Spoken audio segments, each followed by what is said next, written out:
Welcome to Arul cooking channel. ரொம்பவும் சிம்பிளான டேஸ்டான காலிஃப்ளவர் பொரியல் செய்கிறதுக்கு ஃபஸ்ட்டு காலிஃப்ளவரில் பூச்சி இருக்கும். அதனால் காலிஃப்ளவர் நல்லா க்ளீன் பண்ணிட்டு மஞ்சள்தூள் உப்பு போட்டு நல்லா ஒரு சுடுதண்ணியில் போட்டு வடிகட்டி எடுத்து வச்சுக்கோங்க. நெக்ஸ்ட்டு ஒரு கடாயை வச்சு தேவையான அளவு எண்ணெய் ஊற்றி எண்ணெய் நல்லா சூடானதும் சோம்பு, கருவேப்பிலை, பச்சை மிளகாய், ஒரு வெங்காயம், தேவையான அளவு உப்பு, இஞ்சி பூண்டு பேஸ்ட்டு, தக்காளி எல்லாத்தையுமே போட்டு நல்லா வதக்கிக்குங்க.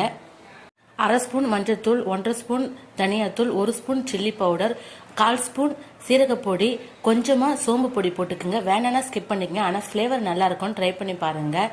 நெக்ஸ்ட்டு கொஞ்சமாக தண்ணி ஊற்றிக்குங்க. சாப் பண்ணி கொத்தமல்லி போட்டுக்குங்க.